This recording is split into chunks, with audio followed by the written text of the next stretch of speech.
Kristus bersamamu.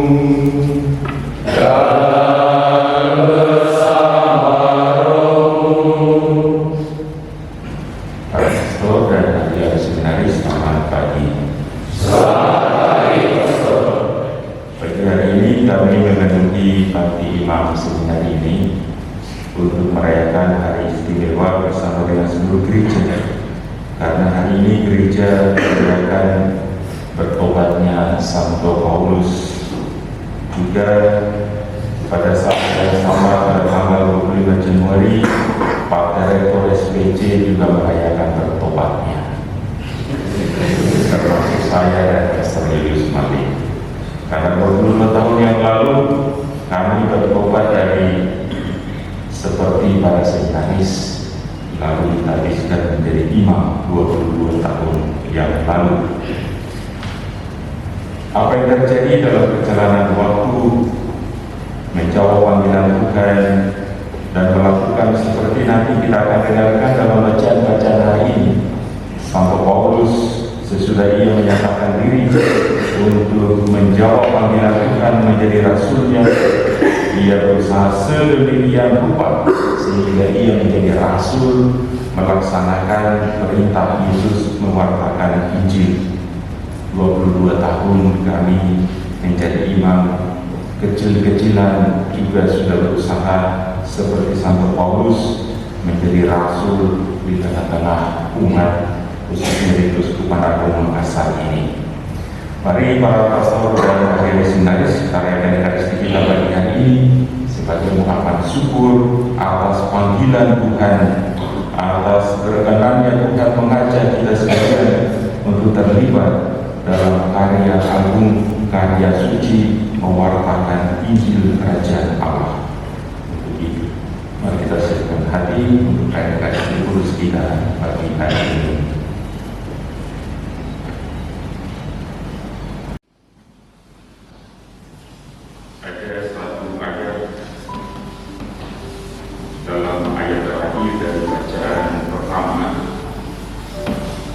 Seringkali menimpa Santo Paulus dan biasanya juga menimpa para seminaris, termasuk saya dulu.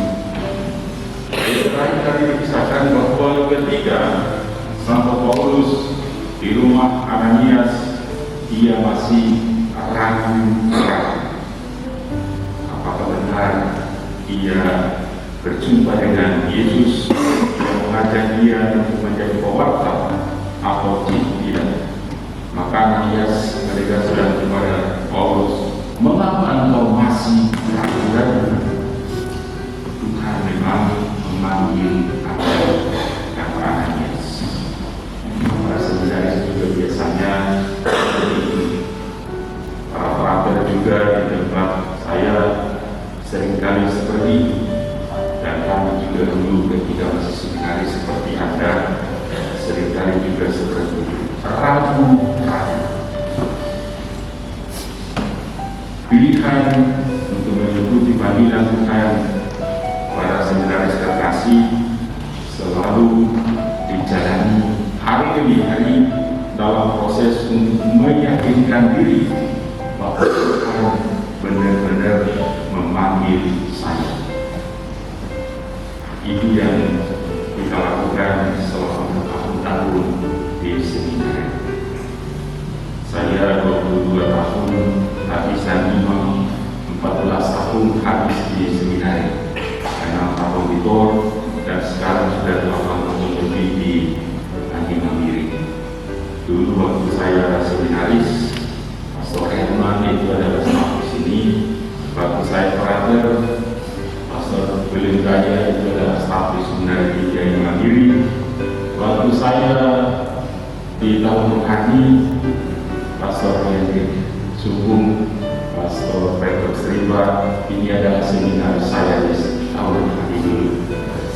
Begitulah proses menjawab panggilan generasi demi generasi, silih berganti, pergantian untuk menunjukkan bahwa kita berkarya menjadi panggilan Tuhan. Seperti kami sekarang dia mandiri, Pastor Militer dulu adalah staf waktu saya seminaris, Pastor Anton Mikael adalah seminaris saya staf itu, dan kami menjadi 3 generasi, 3 orang dia mandiri sekarang. Para seminaris terkasih, menjawab pertanyaan bagi saya adalah sebuah proses. Proses apa? Proses untuk semakin meyakinkan diri bahwa Tuhan benar-benar memanggil saya, dan yang kedua proses untuk meyakinkan diri bahwa ketika menjawab panggilan Tuhan maka terjadilah seperti bagian kedua dari Injil hari ini. Ia memperlengkapi kita dengan segala hal yang memungkinkan kita untuk menjadi pewarta Injil. Itu sekurang-kurangnya yang saya yakini sampai pada hari ini. Maka tahun-tahun ini saya menegaskan panggilan saya itu segala perkara dapat ditanggung di dalam Dia yang memberi kekuatan. Karena saya merasa saya mengalami bahwa pemberian tugas dan uskup selama 20 tahun ini selalu di luar dari yang saya harapkan, dan itu terjadi mulai dengan perjuangan untuk bisa melakukan tugas di tempat ini. Tapi saya merasa juga bahwa toh bisa saya lakukan dengan baik. Maka para seminaris terkasih, berproseslah dengan baik selama seminar ini. Yakinlah hari demi hari Tuhan akan menambahkan kemampuan jika Anda benar-benar ingin menjawab panggilan Tuhan. Selanjutnya saya persilakan teman kelas Serius dan Pastor Redmi untuk berseri.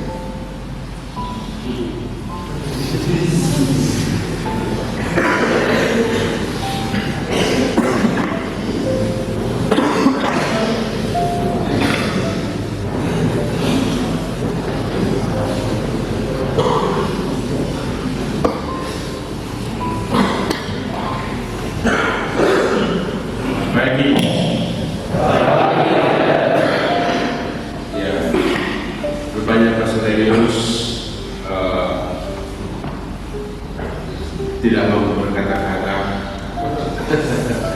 ada gangguan suara, jadi dimaklumi ya. Tadi saya mendengar motto yang diambil oleh teman saya, Pastor Simon Bausu. Segala perkara terkandung dalam Dia yang beri kekuatan kepada. Ini prinsip ataupun panggilan saya. Dari rupanya beliau meminjamnya juga dan menjadi miliknya. Itu berarti kami semakin bersatu. Omnia possum in eo qui me concorda. Itu bahasa daerahnya.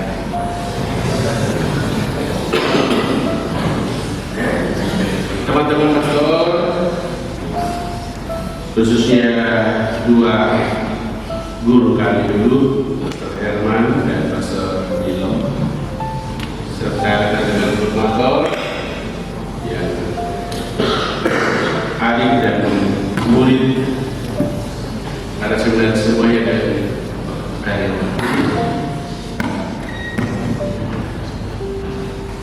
Saya tidak mengulangi apa yang benar yang sudah menjadi sharing sekaligus kesaksian imamat dari Pastor Simon Bausu.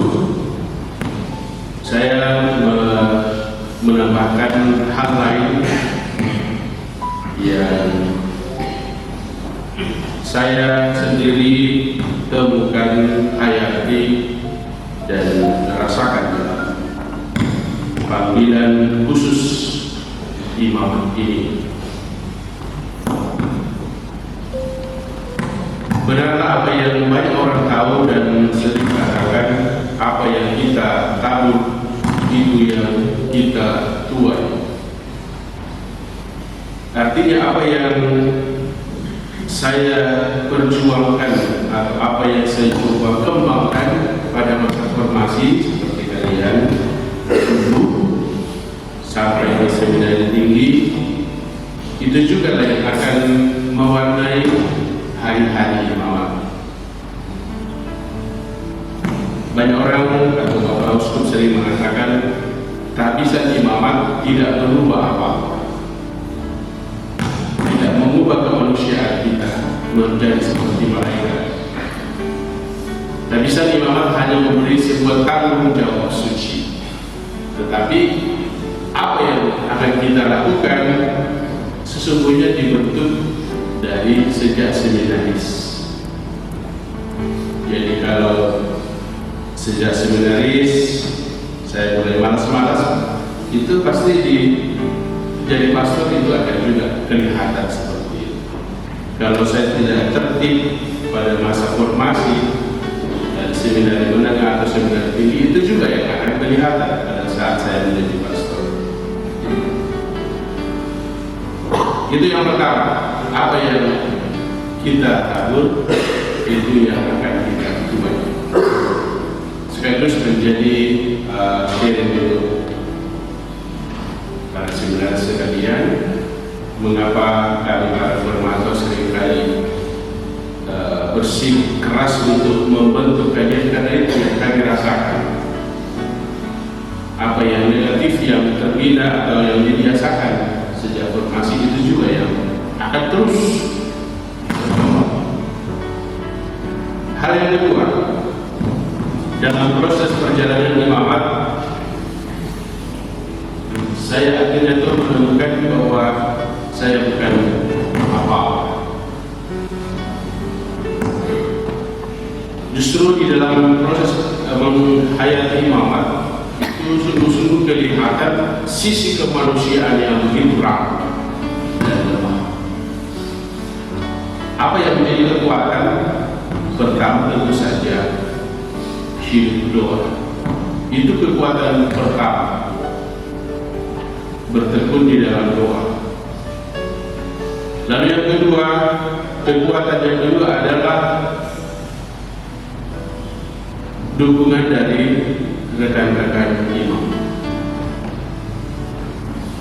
Jadi kalau menjadi imam kan itu sudah dibesarkan dari keluarga. Yang menjadi keluarga baru adalah para pastor sendiri, rekan-rekan seperjuangan.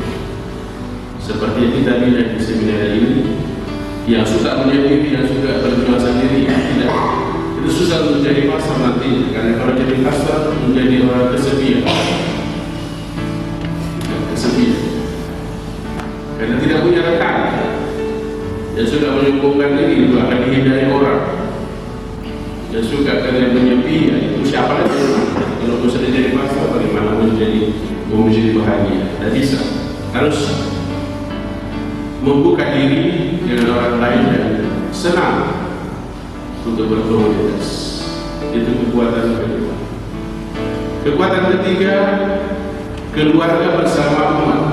Ya, keluarga adalah bagian dari umat.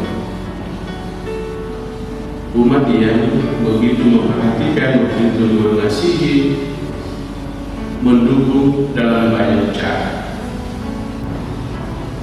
Itu kurang lebih 3 hal yang menguatkan dalam menghayati iman. Dan itu pula yang dikembangkan di semua jenjang formasi seminari menengah. Ya, berdoa setiap hari. Mengapa itu dibuat? Karena itulah yang menjadi kekuatan nantinya jadi pastor. Hidup bersama, bersahabat satu sama lain. Karena itulah yang menjadi kekuatan kedua. Dan bersama umat. Hal ketiga yang saya temukan dalam proses imamat, banyak tetapi saya akan pada hal ketiga. Dan akhirnya dalam seluruh perjalanan imamat yang kita rasakan, yang kita alami, itu semua berbicara tentang bagaimana Tuhan mengasihi kita, mengasihi saya. Oleh karena itu saya sangat terbantu dengan di tengah-tengah umat yang saya justru belajar dari umat dalam sebuah devosi, ya, maka selalu juga ditekankan itu belajar berdevosi karena itu menjadi sebuah kekuatan juga.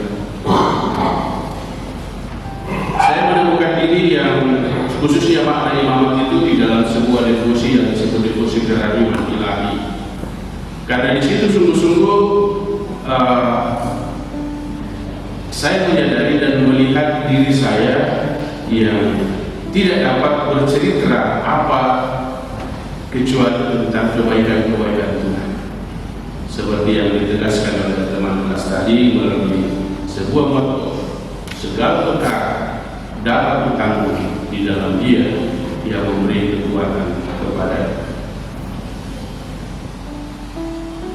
Segala sesuatu yang terlaksana di dalam panggilan imamat itu semua bercerita tentang Tuhan yang mengasihi saya melalui gereja, dan Tuhan yang mau menggunakan saya yang lemah dan terbatas ini untuk mengasihi umatnya yang saya layani. Itu teman ketiga yang saya dapatkan. Maka saya selalu setiap hari pasti menyebut prinsip dari doa utama dalam devosi kerahiman ilahi. Yesus, Engkaulah andalan. Setiap pagi doa itu yang selalu ada. Yesus, Engkaulah andalan. Apa yang terungkap di dalam kalimat ini? Pertama, saya lemah, saya terbatas, tetapi Tuhan adalah kekuatan. Kepadanya lah saya menyerahkan diri, dan segala sesuatu yang aku lakukan itu semata karena kebaikan. Mungkin demikian saja yang saya sharingkan dalam proses 22 tahun imamat kepada dua rekan saya, Pastor Simulus dan Pastor Ismail. Ucapkan selamat ulang tahun imamat yang ke-25 tahun, dan kepada tiga rekan yang lain yang mereka itu 21 imamatnya, Pastor Anta Hector, Pastor Iris, Pastor Daud, Pastor Jeremy Stoki, Pastor Baruki Melaka. Semoga para seminaris, rekan-rekan pastor semua, para wakil juga selalu mendoakan kami agar tetap bergembira, bersukacita di dalam tugas dan panggilan imamat ini. Demikian, terima kasih Tuhan.